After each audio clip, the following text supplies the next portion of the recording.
In this video, I want to talk about a few lists that you can create that can up-level your life. These are game-changing lists. The kind of lists that if you create them and you continue to revisit them, probably the most important part, they can totally refresh your life. Lately, I have been dreaming really big and it's led me to create a few of the lists in this video, which is what inspired me to create it. They're lists that have gotten me like really excited for the future and inspired to do new things. You can chuck them in your bullet journal, in Trello, whatever planner you may use, and add to them whenever you think of something new that belongs on those lists. If you want help in creating these lists, like you want a few prompts to really get you thinking, a few examples, I have created a workbook that is linked in the description down below. Sign up to the email list and I'll shoot you through the workbook, and you will also be subscribed to hear from me every once in a while, nothing crazy. Firstly, I want to talk about the discomfort list, and I feel like this is the most game-changing list, 110%. We're all about courage over comfort, Brene Brown vibes. And the discomfort list is essentially a list of things that make you a little bit uncomfortable that you want to work towards doing.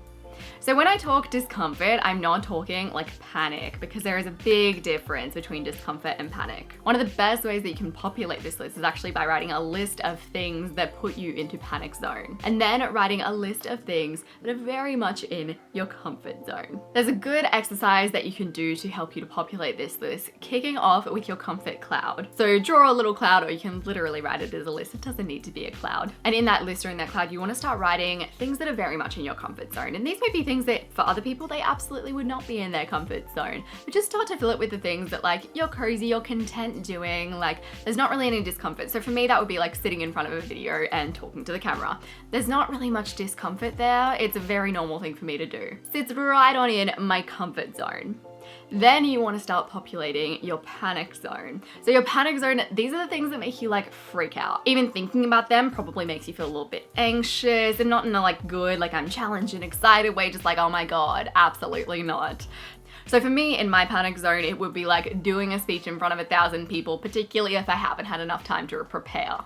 That would be like an absolute panic moment for me. It wouldn't go well. And by populating those two lists, it'll actually help you to populate your discomfort list, because you can look at your panic zone, you can look at your comfort zone and be like, okay, what sits in between there? So in between sitting in front of a camera and public speaking in front of 1,000 people without preparation, I could write going to a Toastmasters meeting, or like hosting a little group of people and talking in front of them. That's not necessarily gonna sit in my panic zone of like, absolutely not, could never do it, but it's still gonna be like a little challenging, a little uncomfortable, which is why it sits right in the discomfort list. It is very important to distinguish discomfort from panic, because if you jump right into your panic zone, you're actually going to recede into your comfort zone. One of the best ways to build up your confidence in a certain area is to take small baby steps, small challenges, and watch yourself succeed slowly. A good example of this is I actually went to an event in Sydney. It was a YouTubers event. These are like reasonably sized YouTubers. We were all split up into groups, and I went into a group of one, me. At the end of the event, every group had to nominate one person to present on what they learnt.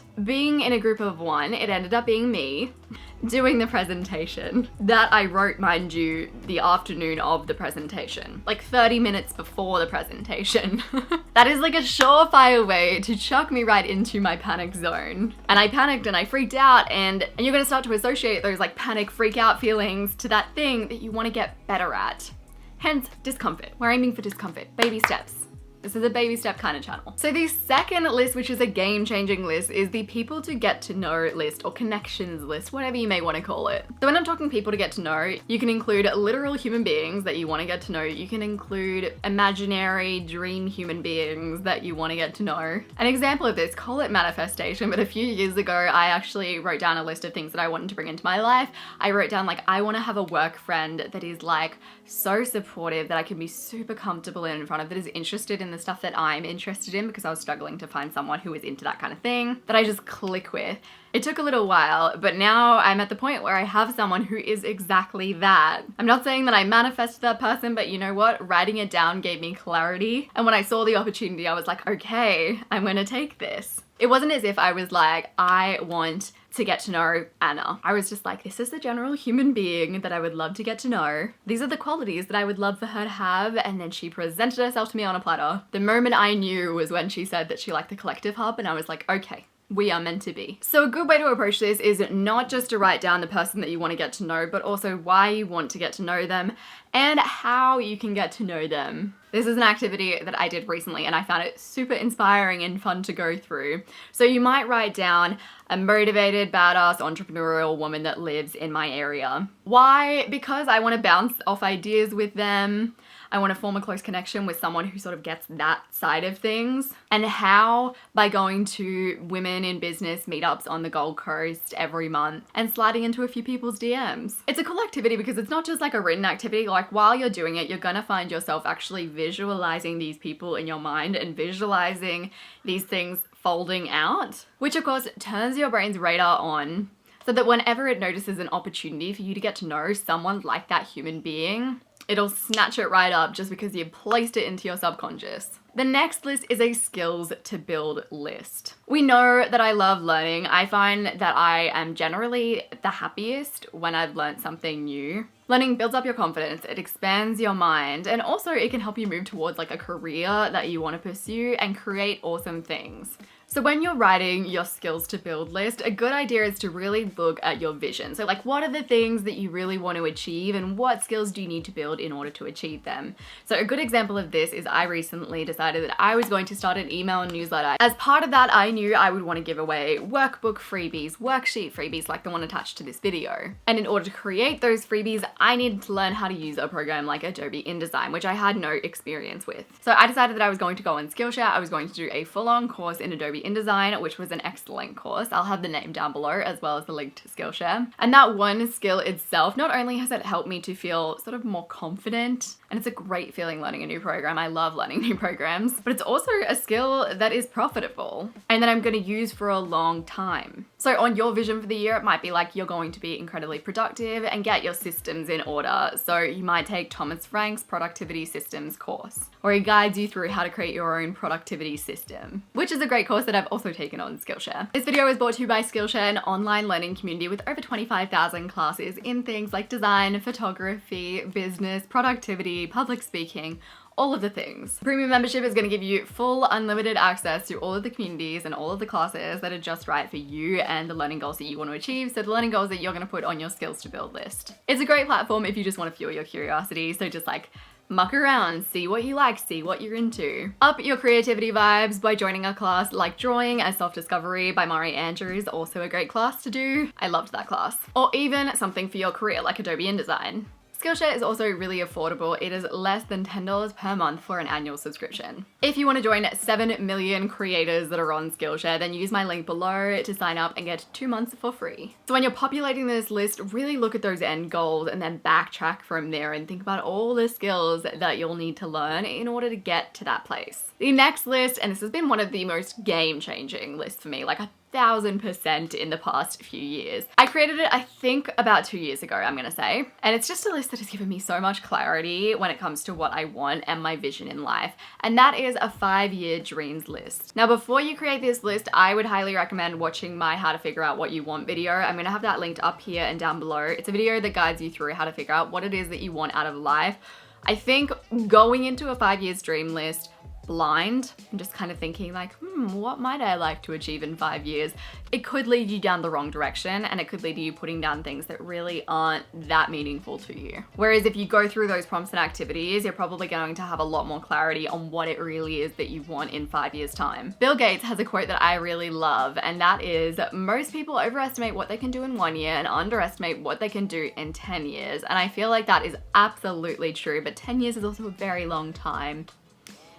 Even 5 years is a little bit intimidating. Like, I don't know how many of you, but I imagine quite a few of you would be like, wow, 5 years though. And I feel you, like I've been there. But if you go through the prompts in the How to Figure Out What You Want video and then you move on to creating your 5 years goals list, I think that you might have the clarity to populate it. And also oftentimes people will write, this is where I want to be in 1 year, when realistically that might be more like your 5-year goals because you can't achieve all the things in 1 year. However, if you want to do a 10-year dream map, like please go ahead, do a 10-year dream map, a 20-year dream map. All of those are gonna help you. My 5-year vision isn't anything super fancy by any means. I made it in Canva. It's gonna be in the workbook if you want to use it. What you really want to do is draw yourself in the middle of the page, or just write your name in the middle of the page, write the year in the middle of the page, branch out to the different areas of your life, and then branch out to what you want to do in those areas, what you want to have in those areas, and who you want to be in those areas in 5 years' time. Technically, this isn't a list, but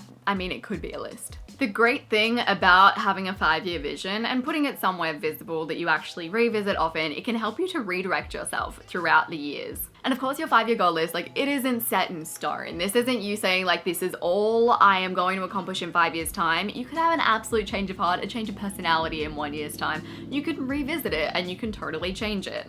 I've changed mine a few times now. The next list is a travel list. So there was a quote that I read on Instagram recently, loving the quotes lately.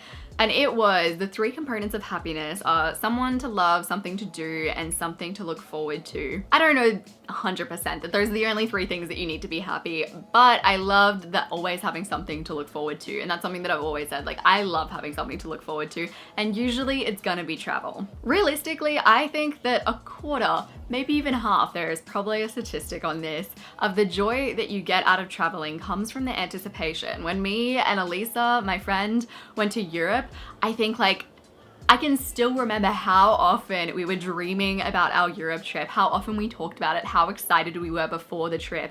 So much of that was like the joy of that whole trip. The anticipation itself was a huge chunk of like the excitement about the trip. It made our year more exciting. Like, we always had something to look forward to. Your travel list is probably something that you already have in your head. Most people have a travel list in their mind. I know for me, I have India, Egypt, Sri Lanka, New Zealand, Scotland, Ireland. These are all places that I absolutely have to go. While you put it down on paper, you're gonna start visualizing yourself going to those places. Even talking that out loud, I was like visualizing myself going to all of these places. Once again, it's just opening up that opportunity for your brain to pay attention to those things and seek out opportunities for you to visit those places. Also, if it's something that you revisit once a year, you add to once a year, it helps you because you can just plan out your holidays as you go, tick them off one by one. The next list is the experience list. This is like your mini travel list because we can't all be going to Egypt like every month. So you have to make room for the mini adventures in between, which can sometimes be just as good as those big adventures. These are things like going to that weird workout class. Has anyone been to Club Size? It's a great time. Or hitting up that craft place that's in your area that everyone Instagrams about.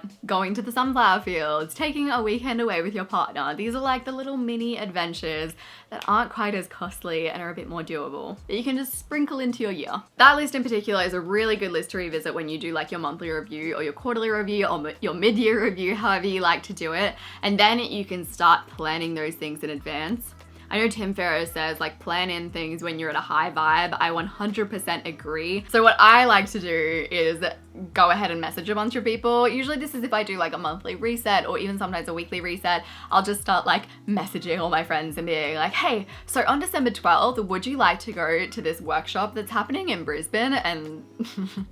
And plan things in advance. So that way I always have things to look forward to. Once again, going back to that quote of always having something to look forward to, even if it is something small. I think it's important to switch up your life every once in a while. It's a bit of a way to prevent yourself getting into a rut. And prevention is always better than a cure. Plus, like little new events, sometimes they can totally change your perspective. Like it takes you out of your normal environment, gets you to do something a little different, maybe puts you in your discomfort zone just a little bit. And we all know that we thrive when we get into our discomfort zone just a little bit. If you want to create a few more lists to improve your life, I have a video that is all about lists to help you organize your life. So it's a little bit of a different vibe to this video, but just as useful. I talk about a whole bunch of lists that you can create that will help you to get your life a little bit back on track, get your shit together a little bit. I'll have that linked on the screen and I'll have it linked down below. Don't forget to use the link below to get your first 2 months of Skillshare for free. I appreciate you so much and I will see you soon.